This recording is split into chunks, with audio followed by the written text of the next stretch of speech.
ወይኔ እናንተ ትናንትና ሀይሚዬን አያችኋት? ወይኔ እንዴት እንዳማረባት ከያብ ሽምግልና ማለት ነው። የኔ ቆንጆ እንደው ያንቺንም በቅርቡ ባረገልን። የምር እዩ ራሱ እንደዚህ አፏን አትከፍትም ነበረ። እሱ በክብር ሽማግሌ ልኮላት ምናምን እንደ ባልና ሚስት ቢሆኑ። አሁን እኮ ሀይሚ የእውነት እርጉዝ ከሆነች ምናልባት ለድራማው ድምቀት ከሆነ ያስገቡት እንጂ የእውነት እርጉዝ ከሆነች እኮ መላክ አለበት በቅርቡ። ይህን ማወቅ አለባችሁ። መቼም ሽማግሌ ሳይላክ ልጅ ተወልዶ ከዛ ሽማግሌ ሲላክ ራሱ ይደብራል፣ አይመጣውም። እና እውነት ብሩኬ ራሱ ሽማግሌ መላክ አለበት ብዬ አስባለሁ ለሀይሚ የእውነት እርጉዝ ከሆነች። እና ሀይሚዬም እንግዲህ እንደሷ አይነት እድል ያጋጥምሽ እግዚአብሔር ማለት ነው። እንደዚህ አይነት በቅርቡ እንደዚህ ይሆንልሽ። እነሱም በእርግጥ ብዙ ፈተና ብዙ ነገር አልፎ ነው እዚህ የደረሱት። ግን አሁን እዩ አፏን እየከፈተች ያለችው ብሩኬ ሽማግሌ ልኮ ሀይሚን ወይ ስላላገባት ብቻ የሆነ ነገር ነው እኔ ብዬ ያሰብኩት እንጂ ብሩኬ ለሀይሚ ሽማግሌ ልኮ ምናምናም ቢሆን እንደዚህ እንትን አትልም ነበረ።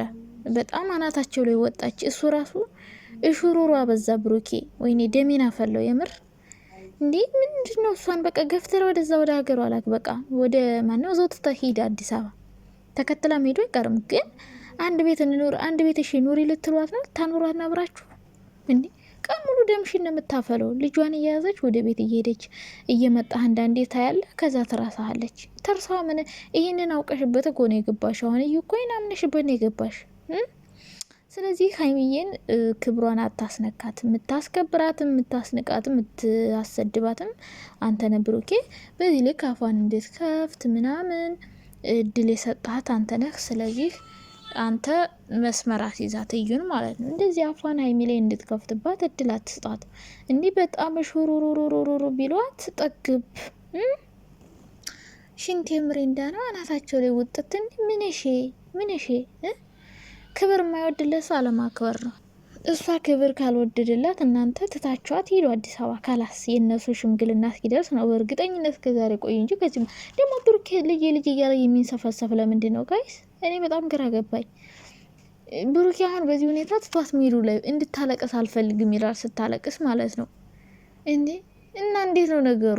እንድታለቅስ ካልፈለግ ሁሌ ካጠገብ እንድትሆን ከፈለግ ሀይሚ ደግሞ ይደብራታል። እንደዛ ሁለት ሴት አንድ ላይ ረ እንዲሁ ድራማ እንደሆነ አላቅም። እኔ ድራማ ይመስለኛል ግን ዝም እየሳሰቡ። ምክንያቱም ልጅ አይደለችም ያላትን ሰው አንድ ሰው የሆነች ልጅ ተወልዳ የኔ ልጅ አይደለችም ብሎ ክዶ ከዛ እናት ተብሎ ደግሞ ያውም ዲኤንኤውም እንደዚህም ብሎ በማይሆን ዲኤንኤ ከዛ አሁን ሾሮሮ ሲሉ ሀይሚም ሾሮሮ እሱም ሾሮሮ እንድታለቅስ አልፈልግም። ልክ የሆነ ከመጀመሪያው ጀምሮ እንትን ያላት አለ አይደል? እንደዛ ሲሆን በቃ የሆነ ድራማ መሰለኝ። እኔ የምር እኔ እውነት ሀይሚና ብሩክ እንደዚህ ተቀይረው አይመስሉኝም። ቤት እስከ መከራየት ድረስ ለሷ ደርሶ እኔ ድራማ ይመስለኛል። ስክሪፕቱን እየሰሩልን ነው ብዬ ነው የማስበው እንጂ የእውነት አይመስለኝም። እኔ ሳስበው ዝም ብዬ እና የእውነት ከሆነ ይደብራል። የውሸት ከሆነ ግን እሺ ስሩ፣ ችግር የለውም። ምንም እንግዲህ ምንም ማድረግ አይቻልም። እኛ መቃጠል ነው እንደጣለብን እና እዩ ይህን ያክል እንደው ድራማውን ቢሆን አስተያየት እንሰጣለን። አፏን የምትከፍተው ለሀይሚ ሽማግሌ ላክ እንደ ህያብ በስርዓቱ። እኔ ሀይሚ እንደዚህ ነው እንደሆነ የምፈልገው እንጂ ሳይጋቡ ሽማግሌ ሳይላክ አረገዝ ጓር አይነፋም። እኔ አላምንም። እኔ ሀይሚም እርጉዝ ከሆንሽ እኔ እንጃ ቶሎ ሽማግሌ ተልኮ ምናምን እንደዚህ በክብር ካልሆነ ይደብራል። ዘላለም አፏን ሁሉም አፉን ሲከፍትብሽ ነው የሚኖር። ይህን ማወቅ አለብሽ። የሰፈር ሰው ምናምና ይሄ እንደ ህያብ ነው እንጂ አንቺማ እንደዚህ ብሎ አታሩታ እንኳን ቢሆን ቤተሰብ ጋር ተጋጭታ ምናምን ሄዳም ቢሆን ሽማግሌ ተልኮላታል። ቢያምርም ባያምርም ቢሆንም ባይሆንም ስለዚህ ሀይሚዬ እንደዚህ በክብር ነው የምፈልገው። አንቺም እንደዚህ እንደምትሆኝ ተስፋ እናደርጋለን። እንግዲህ ብሩኬ ከእዩ ጋር ግን እኔ እንጃ። ኧረ በስመ አብ እንደዚህ ልትም ምንድን ነው ልጄ ሰብሰብሰብሰብሰብ እንዲህ ልጅ አይደለችም ብሎ የነበረ ልጅ አሁን እንደዚህ ስፍስፍ የሚለው ታውቃላችሁ። በጣም መጥፎ ናቸው ሴቶች። የሆነ ነገር ልታደርግም ትችላለች እና ግዴታ ልጅን ጧት ማታ ማየት አለብህ። አብረን አንድ ቤት እንኖራለን ምናምን እንዴ! ማን ነው ውሽማ? ማን ነው ሚስትሽ? እዚህ ጋር ውሽማ ልትወይ ነው? መቼም ወንድ ልጅ ነው በብዙ ነገር ለማሳሳት ትሞክሪያለሽ። እዛ ቤት ውስጥ ሆነሽ ችግር መፍጠርሽ አይቀርም። ይሄ ግልጽ ነው። ችግር ትፈጥራለች። እዩ ዝም ልትል ኧረ ሆሆ መቼም ነው ሰላም ማሰጣቸው የምሬን ነው የምላችሁና ብሩኬ ከዚህ በኋላ ጥላት ሄድ ምንም እሷን መለማመጥ ምናምን አያስፈልግም እንዴ በስማም እና ደግሞ ለሀይሚ ሽማግሌ ላክ በቃ አብረህ እርግጠኛ ሆነ ከሷ ጋር መቀጠል ከሆነ ከሷ መለየት አልፈልግም እንድትሰደብኝ አልፈልግም ካልክ ማድረግ ያለብን ነገር ታደርጋለህ ከዛ ትተሃት አዲስ አበባ ትሄዳለህ ህይወታችሁን ተቀጥላላችሁ እሷ እዚህ ልጇን ይዛ ትነፋረቃለች ማለት ነው ምክንያቱም ካንተ ጋር እንድትኖር የአባት ፍቅር እያገኘች እናቷ ልጇ እንድታርግ ከፈለገች እንደዛ አይደረግም ዝም ብሎ አይረገዝም በስርዓት ሽማግሌ ተልኮ ባል ተገብቶ ነው ልጅ የሚወለደው እንጂ ዝም ብሎ የትም ወልዶ ኧረ አባት ትሆናለህ እና ፍቅር ስጣት ምናምን ነው የማይመጣ የማይሆን ነገር ነውና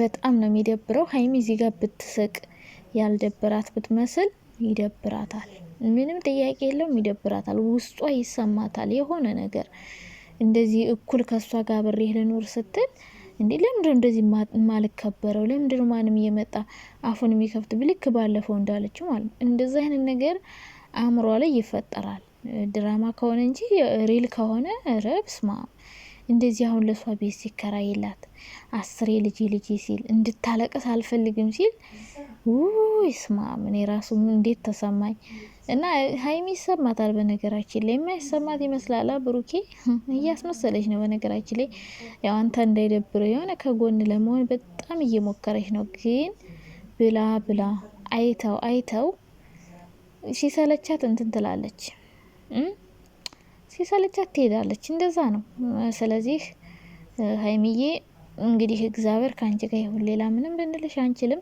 እቺን ተንከሲስ ከህይወትሽ እግዚአብሔር ነቅሎ ያውጣልሽ ከዛ በተረፈ ግን ምንም አታኖራቸውም በተለይ አንድ ሰፈር ከሆኑ አዲስ አበባ ከሄደች ጭራሽ አንድ ቤት አረ እንዴ ቤታችን ሰፊና አንድ ክፍል እንስጣት እኮ ይላል እኮ ብሩኬ ሞኝ ነው እኮ ታውቃላችሁ ልጄን እያየው ዛለ ኑር ግን እዛ ከኖረች አብራ አንድ ክፍል ተሰጥቷት አረ እስማ አሞልድ ተቃጠለች በሉ ሀይሚ ተቃጠለች የምር ኢቭን ድራማ እንኳን ቢሆን አሁን እሺ አይወዳትም አትወዱም ብንል እንኳን የድሮ ፍቅረኛው ናት ምንም ቢሆን የድሮ ፍቅረኛው ናት ለድራማም ቢሆን ቤታችሁ አታስገቧት ቤታችሁ መኖር ከጀመረች የድሮ ፍቅረኛው ናት ያኔም በተጣላችሁ ቁጥር ክፍተት በተፈጠረ ቁጥር መሀላችሁ ሷለች ስለዚህ ጭራሽ ቤታችሁ እንዳወስደው እና ብሩኬ ሀይሚን እንደዚህ በክብር እንድታገባት እንፈልጋለን ከዛ ውጭ ግን እዩ እየመጣች ሁሌ አፏን እንድትከፍትባት አታድርጋት ካላስ ካልፈለካት ሜል ድራማም ቢሆን ቤታችሁ ድረስ መውሰድ የለባችሁ ሀይሚ ያልደበራት ያልተሰማት ያልከፋት ልታስመስል ትችላለች ግን እንደሚከፋት እንደሚደብራት ግልጽ ነው ይደብራል ይከፋል